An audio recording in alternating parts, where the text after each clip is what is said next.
a short period of time this day. I didn't have all day to stay. So I get there, I get number 1 in the lottery. Woo-ha! Not so fast. The pants I had on, for some reason, Blue. no, they set off something, and we never figured out what it was. They set off the monitor.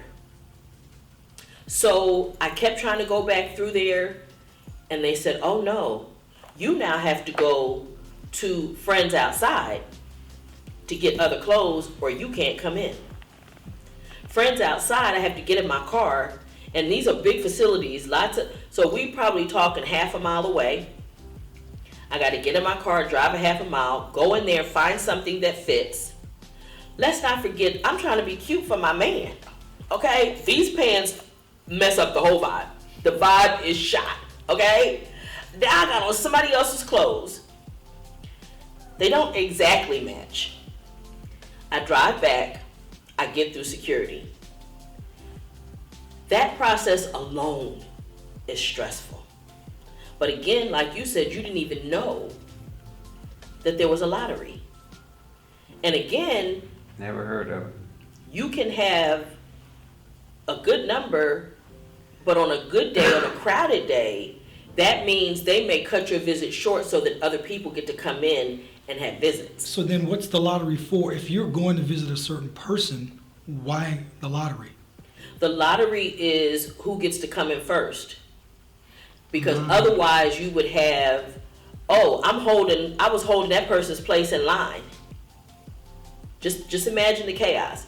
All of these people have been driving, everybody's traveled from a long way around. There are no, either they came the night before and stayed in the hotel closest, or they drove up long hours that morning. Sometimes people get up as early as 3 and 4 o'clock in the morning to try to be there by 8 to get the good lottery numbers and so the lottery is to decide so that the staff doesn't have to break up fights about I was already in line. Right.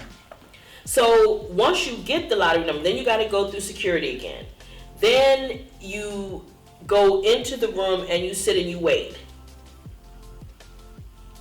And you wait. And I want to show you what it feels like every time the door opens.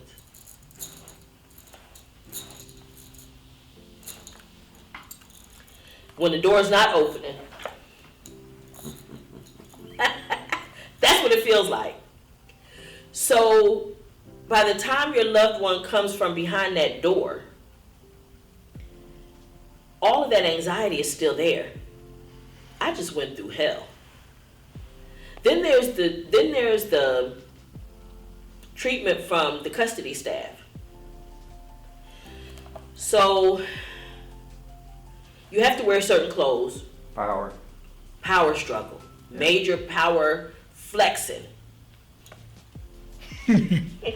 Flexing. Because I got to prove that I'm in control here. So one visit, female custody officer, and that's nice language. My shirt slid over something and she comes by. It's not okay with me that your boobies are hanging out. Now mind you, I'm just trying to visit. We're trying to talk. We're talking to each other. I don't care nothing about my boobs. You care more about my boobs at this point than even he does at this point. So I go, I know what goes on here. I said, but you don't know me. He's like, Yeah, because they'll kick you out. They'll kick you out. Yeah. They get to terminate the visit. This is all extremely stressful. This is after you've driven all the miles, done all this, got in here, and in some instances, it can be a visit as short as 15 or 20 minutes. Because that's one of the reasons also why if you get a good lottery number, it's great up front, but then you may get a short visit. I was lucky one day to have almost a whole day because it was rainy outside and there weren't a lot of people. But when I talk about the anxiety and getting through the lottery and the security at the visitor's gate, that's a real thing. That is a real thing as the person on the other side. So the inmate has no idea what I just been through. The inmate doesn't know. And I have come to the conclusion that incarceration tends to make people self-centered. And I understand why. Yeah, but it's the same way if you know you're gonna have a visit Hmm. and you're waiting to be called. You know, some people just sit in the day room and don't move because, you know. They don't want to miss the visit. Yeah, I was lucky. I had very few visits. You know, I guess in the 36 years, I might have had 8 visits. Were you anticipating them? You knew they were coming that Yeah. particular day? Okay. Yeah, because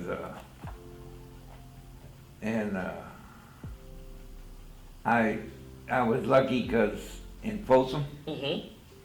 my grandfather couldn't hear very well. Well, in every visiting room, they have small offices for lawyers, Okay. you know. And lawyers come on visiting day too. But they always put us in that room because my grandfather was so old and I mean, they were nice to him. And I always appreciated it. Well, it certainly gave you a level of privacy that most people in the Right, visiting room right. don't experience. Right. Whatever you're doing in the visiting room is open, which is why I never understood. And I had a guy who used to laugh at me and he used to say, "Oh, you the girl behind the vending machines now, huh?" What did that mean?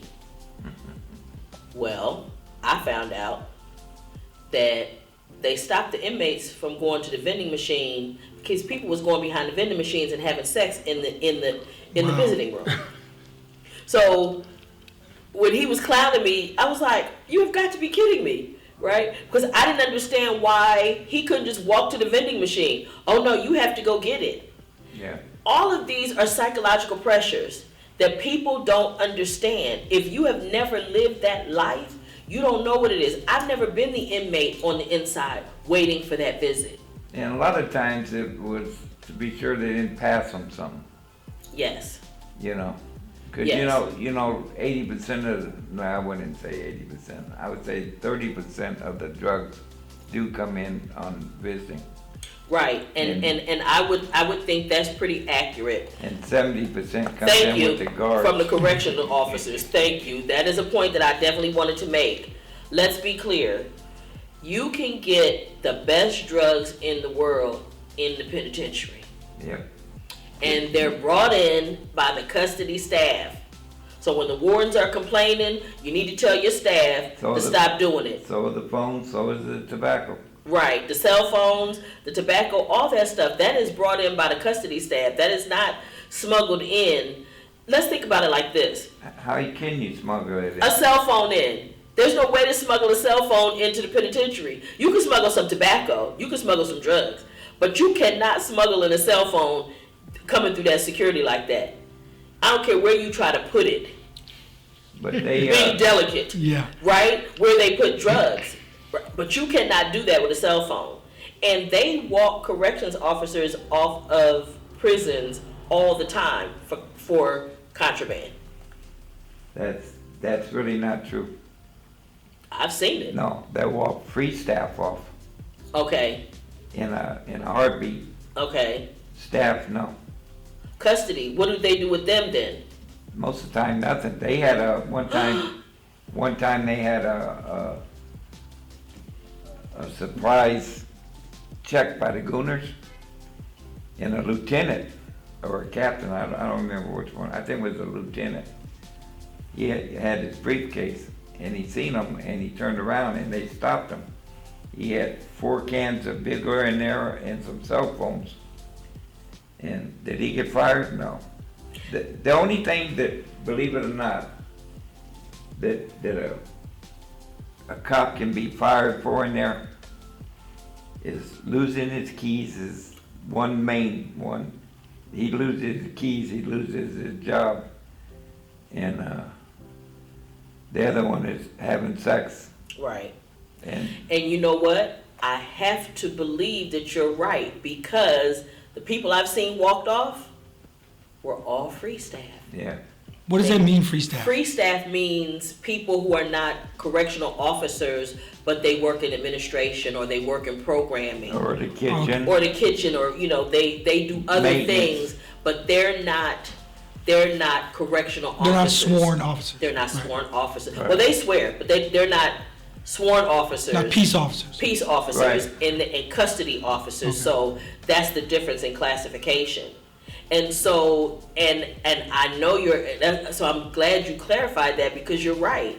I have never seen You won't never see a guard get. a guard being walked off of a prison, which is utterly amazing, because I know for a fact that they're the way that cell phones and things get into the prison. You know what, the crazy thing, and most of them, the ones that get in trouble, get promoted. Wow. That's They- always the case. Yeah, they promote them and send them to another institution. That's crazy. But I've seen it happen so often. But I'll tell you what, there's some, you got, most guards are lazy. And let they get pissed off, and then they really tear up your crap. Right. But I knew he was a sergeant in Folsom, and he was my sergeant in one building. And like at 3:30, they lock up the whole place for chow and showers. And he used to pop me out of my cell and put me down in the basement where the plumbing shop was. Mm-hmm. And Smith, he was a real kind of tall, skinny black man. And I really liked him because he was always straight. And